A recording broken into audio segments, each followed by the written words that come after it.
সকলোলৈকে মোৰ ব্যক্তিগত তৰফৰ পৰা ৭৮ সংখ্যক স্বাধীনতা দিৱসৰ শুভেচ্ছা জ্ঞাপন কৰিছোঁ। যিদিনাৰ পৰা মহাবিদ্যালয়ৰ সদস্য হৈছোঁ, পৰিয়ালৰ এজন সদস্য হিচাপে আছোঁ, সেইদিন ধৰি যতি নপৰাকৈ এই মুহূৰ্তকেইটা উপভোগ কৰিবলৈ, এই মুহূৰ্তকেইটা নিজকে জড়িত কৰিবলৈ চেষ্টা কৰি আহিছোঁ। সেই আপাহতে আজিও ইয়াত আপোনাসৱৰ মাজত উপস্থিত হৈ আছোঁ।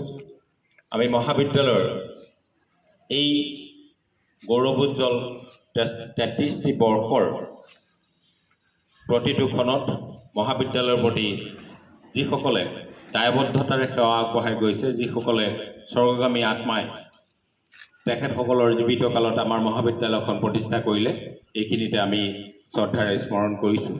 আজি ৭৮ সংখ্যক স্বাধীনতা দিৱস।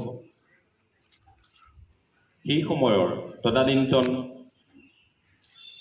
ব্ৰিটিছ প্ৰধানমন্ত্ৰী ক্লিমেণ্ট এটলীয়ে এটা কথা নিৰ্ধাৰণ কৰিছিল, কাৰণ তেওঁলোকৰ শাসনৰ ক্ষমতালৈ অহাৰ পিছত দ্বিতীয় বিশ্বযুদ্ধৰ পৰৱৰ্তী সময়ত যেতিয়া ইংলেণ্ডৰ নিৰ্বাচনত ক্লিমেণ্ট এটলীৰ নেতৃত্বত যি চৰকাৰ গঠন হৈছিল, বনুৱা দলৰ চৰকাৰ, সেই চৰকাৰখনে প্ৰধানমন্ত্ৰীজনে ভাৰতবৰ্ষক নিৰ্দেশনা দিছিল যে অহা 48 চনৰ 1948 চনৰ জুন মাহৰ ভিতৰত ভাৰতক ক্ষমতা হস্তান্তৰ কৰা হ'ব।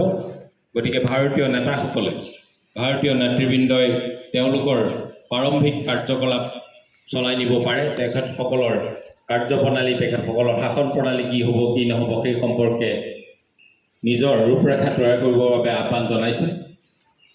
এই আহ্বানক সঁহাৰি জনাই 1947 চনৰ 9 ডিচেম্বৰত সংবিধান সভাৰ প্ৰথমখন বৈঠক আৰম্ভ হ'ল। সেই যে আৰম্ভ হ'ল 2 বছৰ 18 মাহ 11 দিন, 2 বছৰ 11 মাহ 18 দিন, এই 18 দিন 2 বছৰ 11 মাহ 18 দিনত এখন পূৰ্ণাংগ সংবিধান প্ৰণয়ন কৰি আমাৰ ভাৰতবৰ্ষৰ শাসন ক্ষমতা প্ৰণয়ন কৰি হোৱাত 1950 চনৰ 26 জানুৱাৰীত সেইখন গৃহীত কৰা হ'ল। পৰৱৰ্তী সময়ত 47 চনত ভাৰতবৰ্ষৰ স্বাধীনতাৰ পৰৱৰ্তী সময়ত সেই সংবিধানৰ আধাৰতে আমিও আজি লালিত পালিত হৈ আছোঁ। আজি এই স্বাধীনতাৰ এই মুহূৰ্তত সকলোলৈকে পুনৰবাৰ শুভেচ্ছা জনাইছোঁ। এইটো ভাষণ দিয়াৰ সময় নহয়, যাই কি নহওক বহু সময় আপোনালোকে থিয় হৈ আছে। পুনৰবাৰ মোৰ ফালৰ পৰা আন্তৰিক ধন্যবাদ জ্ঞাপন কৰিছোঁ দুআষাৰ বক্তব্য ৰাখিবলৈ দিয়াৰ বাবে। তদুপৰি আমি প্ৰতিটো বৰ্ষতে চৰকাৰৰ নীতি নিৰ্দেশনা অনুসৰি ৰাষ্ট্ৰীয় সেৱা আঁচনিৰ তৰফৰ পৰা আমি কিছুমান কাৰ্যসূচী হাতত ল'বলৈ বাধ্য হৈছোঁ আৰু কৰিবলৈ চেষ্টা কৰি আহিছোঁ। কিমান দূৰ সফল হৈছোঁ নাজানো, সফলতা বিফলতা সেইটো পিছৰ কথা। আমি মাত্ৰ চেষ্টা কৰিছোঁ। ছাত্ৰ ছাত্ৰীসকলে যথেষ্ট চেষ্টা কৰিছে। কালিও আমি আমাৰ সমীপৱৰ্তী ঔদ্যোগিক সেৱা বাহিনীৰ লগত CISFৰ লগত আমি একেলগে চাইকেল ৰেলী কৰিছোঁ। আমাৰ ছাত্ৰ ছাত্ৰী প্ৰায় 35জন ছাত্ৰ ছাত্ৰীয়ে ইয়াত পদবজ্ৰে তেওঁলোকে ৰেলী কৰিছে।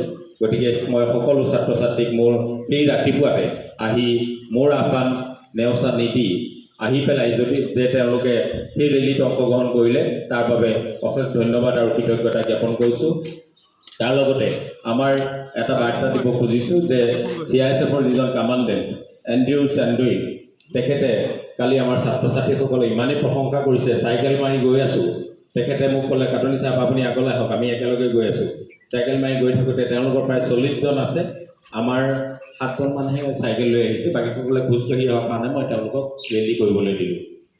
তেওঁ কৈছে আপোনাৰ ছাত্ৰ ছাত্ৰীখিনি ইমান ধুনীয়াকৈ আহিছে ৰাতিপুৱাই, ইমান ৰাতিপুৱাই আমি ভবা নাই, আমি আলোচনা কৰিছোঁ ইমান ৰাতিপুৱাই ছাত্ৰ ছাত্ৰীখিনি আহিব পাৰিবনে নোৱাৰে। আগদিনা মোক ৰাতি ফোন কৰিছে ডেপুটি কামাণ্ডেণ্টে। তেতিয়া মই কৈছোঁ যে মোৰ 30 মান হ'ব পাৰে, তেওঁলোকে চাহৰ ব্যৱস্থা কৰিছিলে।